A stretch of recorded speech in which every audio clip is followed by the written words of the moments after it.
Olá, sejam bem-vindos ao Sublimando a Mente. Eu sou o Dr. Elton Alonso Pompeu, médico psiquiatra, e hoje nós vamos falar um pouquinho sobre o transtorno de estresse pós-traumático, conhecido também como TEPT. Então, o que é o transtorno de estresse pós-traumático?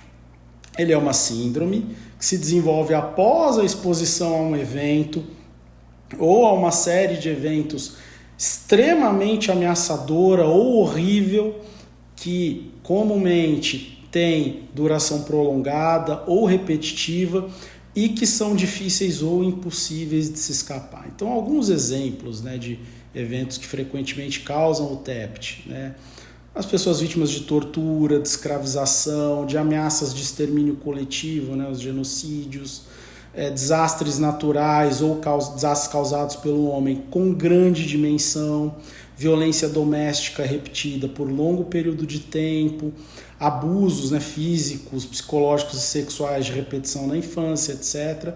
E essa síndrome ela tem 3 características muito particulares.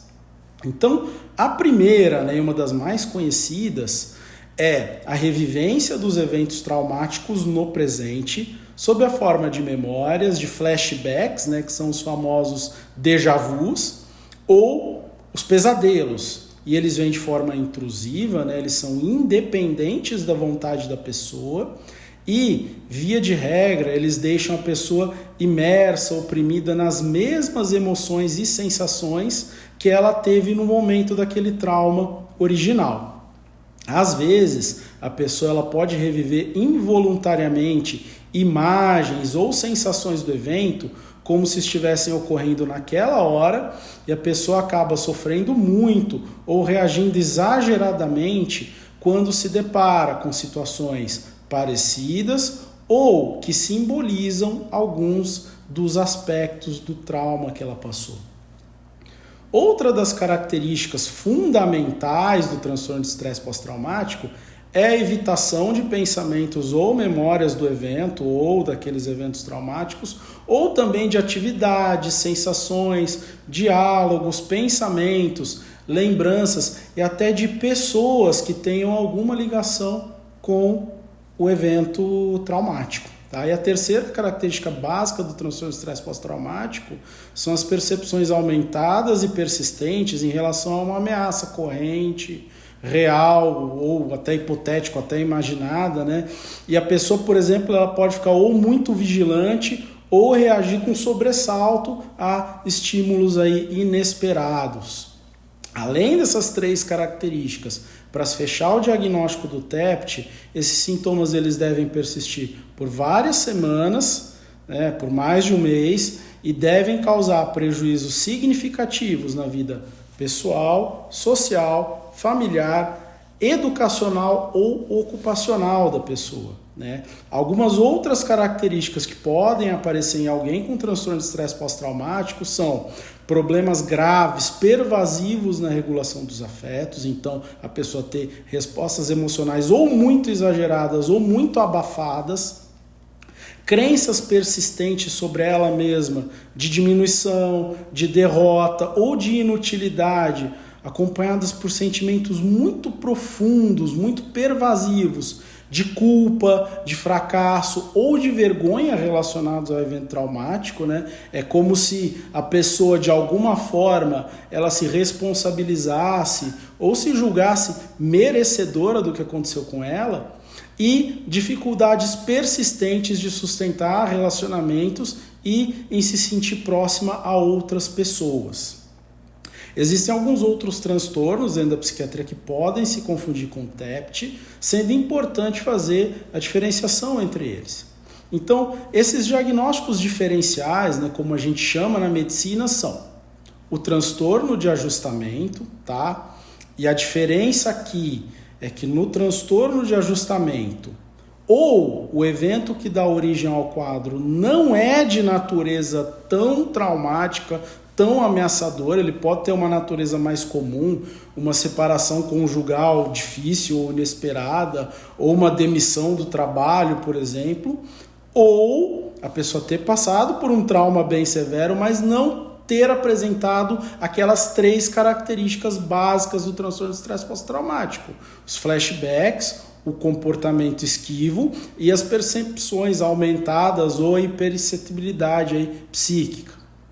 O toque é um outro diferencial. No toque você tem os pensamentos intrusivos, só que eles não têm eles têm uma característica obsessiva e não se relacionam com trauma, e no toque a pessoa pode desenvolver uma resposta compulsiva a esses pensamentos obsessivos. Os transtornos de ansiedade são outro diferencial, então neles, sintomas de medo, de pânico, de evitação, de irritabilidade, de antecipação, eles não estão ligados especificamente a um trauma. O transtorno de estresse agudo, que é um diagnóstico aí polêmico, muito discutido o reconhecimento dessa entidade dentro da psiquiatria. Alguns manuais reconhecem o transtorno de estresse agudo, outros desconsideram o transtorno de estresse agudo. Nele, os sintomas eles seriam os mesmos do TEPT, mas eles se restringem ao período entre 3 dias e até 1 mês depois do trauma. Os quadros depressivos também são diferenciais importantes. Na depressão, os sintomas, além de serem mais permanentes, mais contínuos, eles aparecem quando você lembra voluntariamente do evento desfavorável, e as lembranças elas não são tão involuntárias e nem aparecem de forma tão intrusiva quanto no TEPT.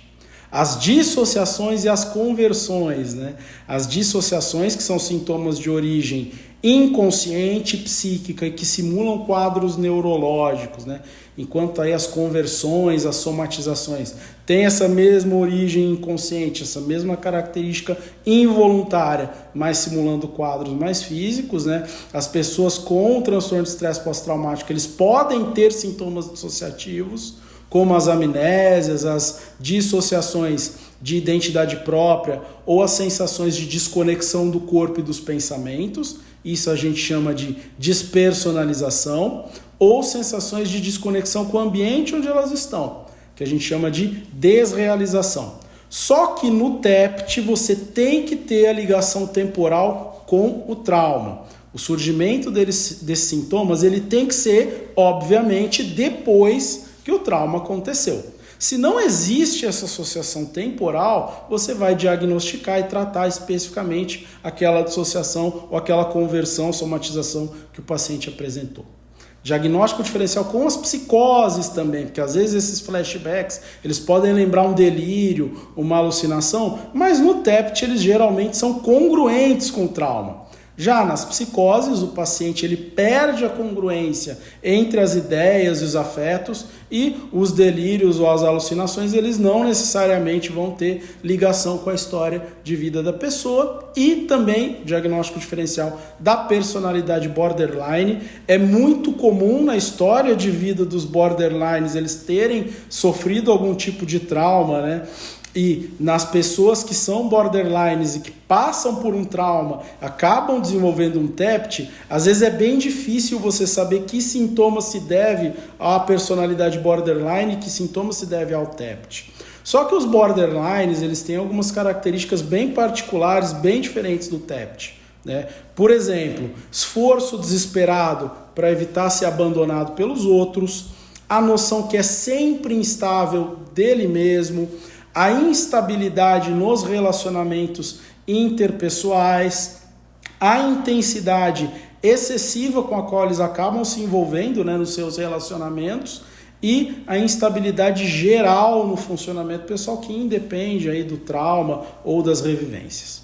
Então, diferenciar tudo isso, feito o diagnóstico do transtorno de estresse pós-traumático, vamos tratar. E no tratamento a gente une condutas não medicamentosas e as medicamentosas. A primeira linha de tratamento são as psicoterapias, com o objetivo de regular emocionalmente a pessoa, reorganizar a narrativa daquela memória do trauma, reestruturar a pessoa cognitivamente, ajudar a pessoa de forma geral no manejo do estresse e da ansiedade e melhorando as habilidades interpessoais da pessoa.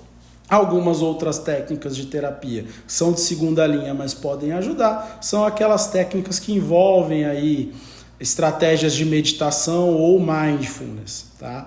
Quanto às medicações, as que têm o melhor nível de evidência são os antidepressivos da classe dos inibidores seletivos de recaptação de serotonina. Então, alguns exemplos: a fluoxetina, a paroxetina, a sertralina, além de um antidepressivo dual, que é a venlafaxina.